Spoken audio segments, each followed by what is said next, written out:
여러분, 환영합니다. 오늘 저희가 아주 깊게 파헤쳐 볼 주제는요. 어쩌면 여러분이 방금 전 저녁 식탁에서 마주하셨을 수도 있는 아주 친숙한 식재료에 관한 이야기입니다. 아, 며칠 전 퇴근길에 마트에 들러서 무심코 장바구니에 담으셨을 수도 있고요. 네네, 맞습니다. 금요일 밤의 소울푸드인 배달 치킨부터 든든한 삼계탕까지 우리가 너무나 당연하게 매일 소비하고 있는 바로 닭고기입니다. 정말 우리 일상에서 뗄 수 없는 단백질 공급원이죠. 그렇죠. 그래서 오늘은 고기용 닭, 그러니까 육용계가 태어나서 우리 식탁에 오르기까지의 전체 라이프 사이클을 정밀하게 분석한 농업축산 전문 자료들을 좀 뜯어보려고 합니다. 네, 오늘 분석할 자료들이 아주 디테일합니다. 자, 이거 한번 자세히 파헤쳐 볼까요? 마트 진열대에 그토록 가지런하고 균일하게 놓여있는 닭고기가 되기까지 과연 이 작은 생명체들이 어떤 과정을 거치는지 그 숨겨진 시스템을 알아보는 게 오늘 저희의 미션입니다. 정말 흥미로운 미션입니다. 오늘 우리가 살펴볼 이 자료들은 단순히 농장에서 닭을 사육하는 방법에 대한 어떤 기술적인 매뉴얼이 결코 아닙니다. 아, 단순한 가이드북 같은 게 아니라는 말씀이시죠? 네, 맞습니다. 이것은 현대 식량 생산 시스템이 얼마나 고도화된 생물학적, 공학적 정점을 찍었는지 보여주는 완벽한 축소판에 가깝거든요. 축소판이요? 여러분이 마트에서 사계절 내내 저렴하고 균일한 품질의 동물성 단백질을 얻을 수 있는 그 이면을 보여주는 거죠. 거기에는 철저한 과학적 계산과 통계, 그리고 생태계의 한계를 뛰어넘으려는 인류의 놀라운 시스템이 깔려 있다는 걸 아주 명확하게 짚어주고 있습니다. 맞습니다. 저도 자료를 읽으면서 진짜 놀랐거든요. 본격적으로 들어가기 전에 일단 우리가 소비하는 닭고기의 정체부터 명확히 할 필요가 있겠네요. 네, 품종 이야기부터 해야 하겠죠. 우리가 식용으로 먹는 대부분의 닭은 알을 낳는 산란계와는 완전히 다릅니다. 특정한 목적을 위해 길러지는 품종이죠. 그걸 전문 용어로 브로일러라고 부릅니다. 브로일러요. 이 이름의 어원이 참 직관적이고 재밌더라고요. 고기를 불에 직접 굽는다는 뜻의 영어 단어인 브로일에서 유래한 명칭이죠. 애초에 알을 얻기 위한 목적은 완전히 배제해버리고 오직 빠르고 많은 고기를 얻기 위해 특별하게 개량된 어린 닭을 총칭하는 셈입니다. 맞습니다. 암수를 구별하지 않고 거대한 시설에서 대규모로 사육된다는 게 이 브로일러 시스템의 기본 전제입니다. 그런데 정말 흥미로워지는 부분은 바로 여기입니다. 이 브로일러들이 자라나는 성장 속도 말이죠. 그 성장 속도의 수치를 처음 접하시는 분들은 아마 눈을 의심하실 겁니다. 인류가 만들어낸 생물학적 가속의 결정체라고 할 수 있으니까요. 자연 상태에서 닭이 스스로 먹이를 찾고 자라나서 완전한 성체가 되려면 보통 4개월에서 5개월이라는 꽤 긴 시간이 필요하잖아요. 계절이 2번은 바뀌어야 하는 시간이죠. 네, 그런데 우리가 먹는 이 브로일러 품종은 부화한 지 불과 2개월, 날짜로 치면 대략 60일 남짓한 짧은 시간 만에 체중이 무려 3kg에 도달한다는 충격적인 데이터를 보여줍니다. 자연이 부여한 시간의 절반도 안 되는 기간 안에 거대한 덩치로 자라나는 겁니다. 정말 엄청난 속도죠. 여기서 흥미로운 점은 도대체 어떻게 이런 마법 같은 속도가 일상적으로 가능해졌는가 하는 부분입니다. 이것은 하루아침에 이루어진 우연이 아니거든요. 철저하게 계획된 결과라는 뜻인가요? 그렇습니다. 수십 년에 걸쳐서 더 많은 근육을 더 빠른 시간 안에 만들어내는 개체들만 정밀하게 선발하여 교배해온 고도의 품종 개량 기술이 그 첫 번째 비결입니다. 품종 자체가 완전히 개량된 거군요. 네. 그리고 이를 완성하는 결정적인 두 번째 요소는 바로 배합 사료의 혁신입니다. 닭의 뼈가 자라고 근육이 붙는 매일매일의 성장 단계에 맞춰서 식단을 짜주는 거죠. 필요한 단백질과 탄수화물, 미네랄을 완벽한 비율로 계산해서 제공하는 거네요. 맞습니다. 일종의 초고효율 맞춤형 식단입니다. 닭의 생물학적 잠재력을 한계치까지 끌어올리는 아주 강력한 연료 역할을 하는 셈이죠. 와, 생명체를 하나의 고효율 단백질 전환 공장으로 만들어낸 거군요. 이것을 더 큰 그림, 그러니까 경제적인 관점과 연결해보면 현대사회의 미스터리 하나가 풀립니다. 마트에서의 가격표 말씀이시죠? 네, 맞아요. 왜 소고기나 돼지고기에 비해 닭고기가 마트에서 압도적으로 저렴한 가격표를 달고 있는지 말입니다. 아주 중요한 포인트입니다. 사육기간이 4에서 5개월 걸리던 것이 2개월로 단축된다는 건 산업적으로 엄청난 의미를 가집니다. 비용 절감 효과가 어마어마하겠네요. 농가 입장에서는 닭을 먹이는 사료비, 시설을 돌리는 전기세와 난방비, 그리고 인건비 등 모든 고정 생산 비용이 절반 이하로 뚝 떨어진다는 뜻입니다. 기간이 절반으로 줄었으니까요. 게다가 똑같은 크기의 사육장에서 1년 동안 닭을 키워내서 출하할 수 있는 회전율 자체가 2배 이상 껑충 뛰게 되죠. 결국 이 놀라운 생물학적 효율성과 시간을 압축해낸 기술력이 우리가 마트에서 저렴하게 닭고기를 살 수 있게 만든 핵심 요인이었네요. 맞습니다. 현대 사회에서 닭고기를 가장 대중적인 단백질 공급원으로 만든 절대적인 조건이죠. 우리가 가벼운 주머니 사정으로도 언제든 치킨을 즐길 수 있는 이유가 바로 이 브로일러의 경이로운 시간 단축 덕분이었습니다. 그럼 이제 자료에 나와 있는 아주 상세한 라이프 사이클 표를 바탕으로 이 닭들의 구체적인 일생을 타임라인을 따라가며 한번 추적해 보겠습니다. 대규모 농장에서는 이 시작점부터가 아주 철저하게 통제됩니다. 우리가 마트에서 파는 무정란을 품어도 병아리가 나오지 않는 것처럼 번식을 위해서는 유정란이 필수적이잖아요. 네, 그래서 인공수정을 통해 수만 개의 유정란을 일제히 채집합니다. 자연 상태의 어미닭품이 아니라 거대한 공장형 대형 부화기 안에 넣는 거죠. 거기서 정확히 21일 동안 부화를 진행하더라고요. 현대 축산업에서 이 21일이라는 기간은 단순한 기다림의 시간이 아닙니다. 수만 개의 알이 동시에 부화율을 극대화할 수 있도록 부화기 내부의 온도와 습도를 소수점 단위 오차 없이 통제합니다. 정밀한 인공 환경이네요. 네, 자연의 변수를 완벽하게 통제한 거대한 인큐베이터 시스템입니다. 그렇게 알을 깨고 나온 0일차 병아리, 축산 용어로는 초생추라고 부르는데요. 이때 몸무게가 고작 40g에 불과합니다. 손바닥 위에 올려놓으면 무게감조차 제대로 느껴지지 않는 작은 솜털 뭉치죠. 골프공 하나 정도 무게니까요. 그런데 이 작은 생명체들이 정확히 한 달, 즉 30일차에 접어들면 믿기 힘든 폭발적인 성장을 보여줍니다. 자료를 보면 30일차 체중이 벌써 1110g으로 치솟거든요. 불과 30일 만에 자기 체중의 27배가 넘게 불어나는 어마어마한 대사율입니다. 와, 27배요? 단순히 살이 찌는 것을 넘어 매일매일 엄청난 양의 사료를 섭취하고 그것을 곧바로 육류로 전환시키는 겁니다.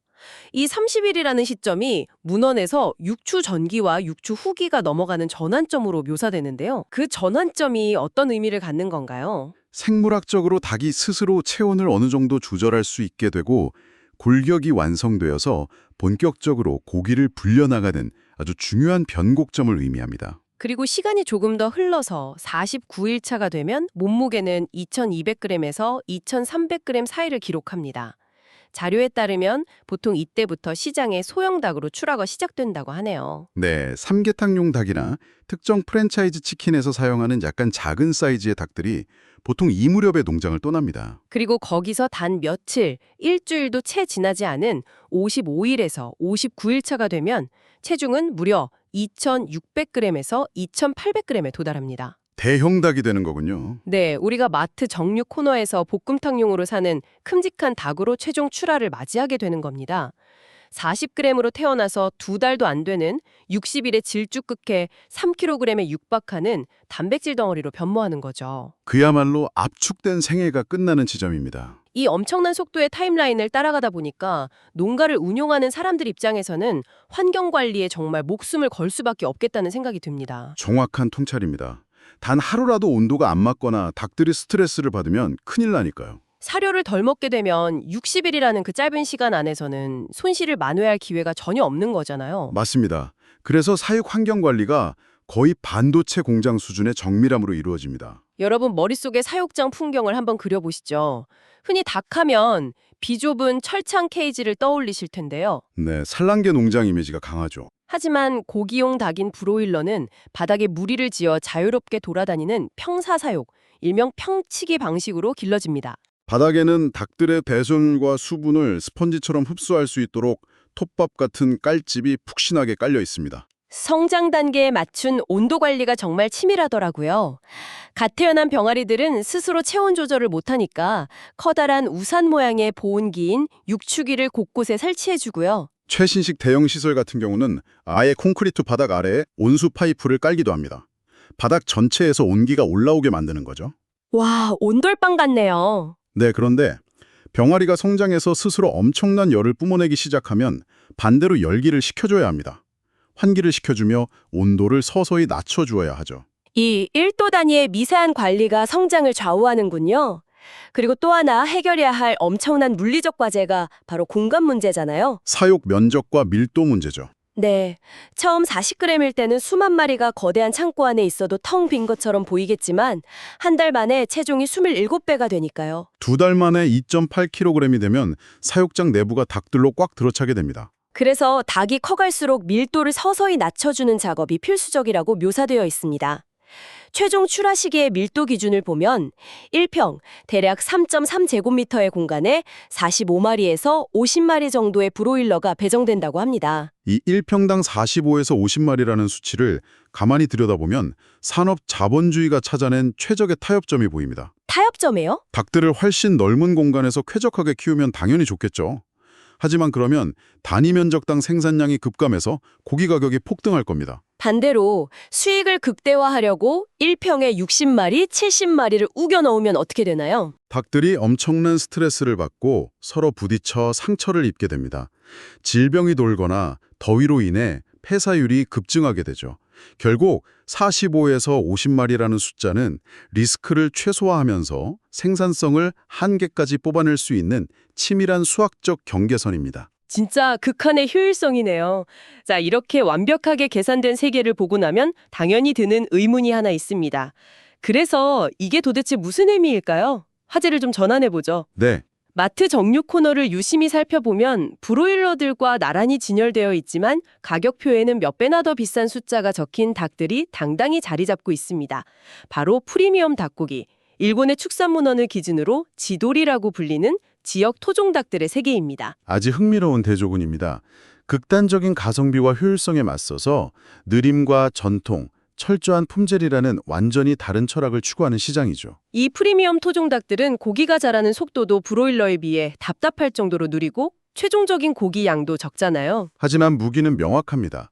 육질이 아주 단단해서 씹는 맛이 뛰어나고 일반 닭에서는 느낄 수 없는 깊고 진한 풍미를 자랑하거든요. 그런데 암호 농장에서나 닭을 풀어놓고 키웠다고 해서 오늘부터 우리 동네 최고급 토종닭입니다. 이렇게 이름을 붙일 수 있는 게 아니더라고요. 네, 소비자가 지불하는 비싼 가격에 대한 확고한 신뢰를 담보하기 위해서 매우 까다로운 조건들을 통과해야만 합니다. 지돌이라는 프리미엄 타이틀을 달기 위한 3가지 엄격한 허들을 하나씩 짚어보시죠. 그 첫 번째는 바로 혈통입니다.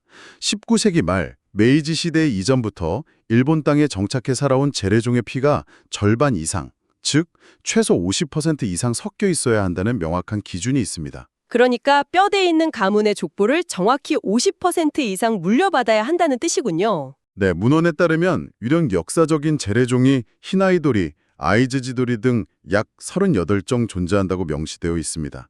재미있는 건 왜 100% 순혈이 아니라 50% 이상이냐는 겁니다. 아, 그러게요. 완전히 100%면 더 프리미엄 아닌가요? 아키타현의 최고급 닭으로 유명한 히나이지도리의 경우를 보면요. 순수 재래종인 히나이도리에 육질이 좋고 알을 잘 낳는 외래 품종인 로드 아일랜드 레드를 정교하게 교배해서 탄생시켰습니다. 아, 절반은 전통에서 가져와서 맛을 지키고 나머지 절반은 현대적인 품종과 섞은 거군요. 맞습니다. 최소한의 상업적 상품성과 용량을 확보하기 위한 고도의 유전학적 타협인 셈이죠. 맛과 상업성 사이에 절묘한 균형 잡기네요.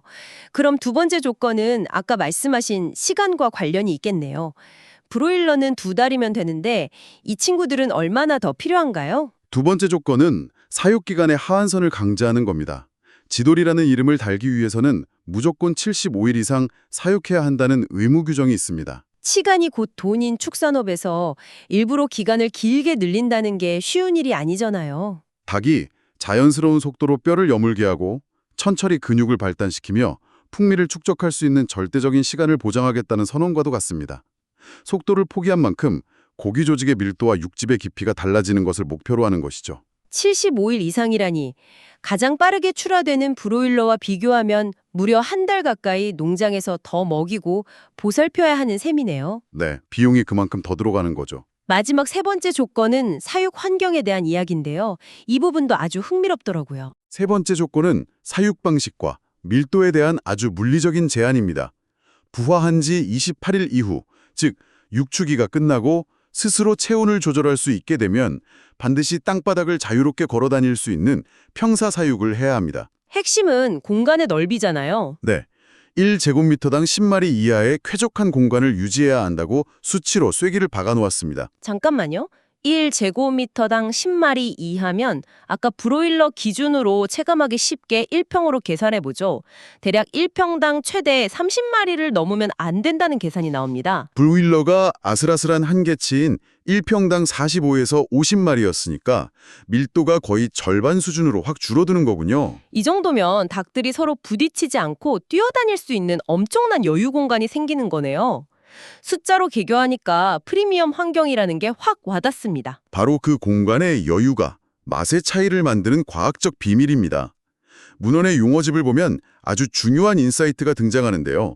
단순히 도덕적인 동물 복지를 넘어서 이 넓은 공간이 왜 육질에 영향을 미치는지 인과관계를 설명합니다. 어떤 원리인가요? 닭이 자유롭게 흙을 파헤치고 넓은 공간을 뛰어다니면 활동량이 늘어나죠. 무엇보다 좁은 공간에서 겪는 동종 간의 압박 스트레스가 급격히 줄어듭니다. 스트레스가 줄어든다. 이 낮아진 스트레스 호르몬과 늘어난 근육 운동량은 결국 고기의 탄력을 높이고 육질을 단단하게 만듭니다. 게다가 이 닭들이 낳는 계란의 영양학적 품질까지 획기적으로 상승시키는 결과를 낳게 됩니다. 닭에게 주어진 좋은 환경과 낮은 스트레스가 곧 인간의 미각을 만족시키는 프리미엄한 맛으로 직결된다는 걸 증명하고 있는 대목이네요. 정말 묘한 쾌감이 드는 통찰입니다. 인간이 통제할 수 있는 극한의 효율성 모델과 자연의 섭리를 수용하면서 품질을 끌어올리는 모델이 마트 진열대 위에서 각자의 가치를 뽐내고 있는 거잖아요. 네, 아주 완벽한 대조를 이루고 있죠. 여러분, 오늘 우리는 우리가 너무나 당연하게 먹어왔던 닭고기가 되기까지의 두 가지 전혀 다른 생물학적, 산업적 세계를 탐험했습니다. 인간의 과학기술과 유전학, 정밀한 사료 배합의 노하우가 총집약되어 불과 60일 만에 작은 솜털 뭉치를 거대한 단백질 덩어리로 변모시키는 브로일러의 경이로운 생애가 있었고요. 효율성의 극치였죠. 반면에 혈통의 절반을 전통에서 빌려와 최소 75일 동안 쾌적한 바닥을 뛰어놀며 깊은 풍리를 완성해내는 지돌이, 프리미엄 토종닭의 타협 없는 생애도 살펴보았습니다. 이 두 가지 시스템은 어느 한쪽이 틀렸다고 말할 수 없습니다. 모두 폭발적인 인구 부양과 다양한 미식의 수요를 충족시키기 위해 진화해온 결과물들이니까요. 대량 생산을 통한 저렴한 단백질의 축복을 누릴 것인가? 아니면 비용을 더 지불하더라도 품질과 삶의 질이 반영된 맛을 선택할 것인가 하는 문제죠. 우리가 매일 식탁 위에서 어떤 가치를 소비하고 있는지 보여주는 거울 같네요. 다음에 마트에서 닭고기를 고르시거나 치킨을 드실 때 이 닭이 40g의 병아리에서 시작해 여러분 식탁에 오르기까지 거친 그 60일에서 75일간의 여정을 떠올려 보세요. 쇼핑하는 시선이 완전히 달라지실 겁니다. 네, 평소 무심히 지나쳤던 고기 한 점에 담긴 과학의 무게와 시간의 가치를 진하게 느끼실 수 있을 거라 생각합니다. 자연 상태의 2, 3배로 앞당길 수 있는 기술력을 완성했습니다. 네. 그렇다면 우리가 매일 소비하는 다른 식재료들의 이면에는 또 어떤 보이지 않는 생물학적 가속화가 일어나고 있을까요? 극단적인 효율성의 추구는 과연 장기적으로 지구 생태계와 우리의 밥상 시스템에 어떤 한계를 가져오게 될지 한 번쯤 깊게 고민해 볼 필요가 있습니다. 와, 이 완벽해 보이는 시스템 너머를 찌르는 날카로운 통찰이네요. 생물학적 가속화라니. 오늘 저녁 식탁에서 고기를 씹으며 많은 생각이 들 것 같습니다. 여러분 각자 자신의 밥상 앞에서 이 거대한 식량 시스템의 미래에 대해 스스로만의 답을 한번 찾아보시길 바랍니다. 오늘 저희가 준비한 심층탐구는 여기까지입니다. 끝까지 함께해 주셔서 감사드리고요. 여러분 모두 다음에 더 흥미로운 주제로 다시 뵙겠습니다.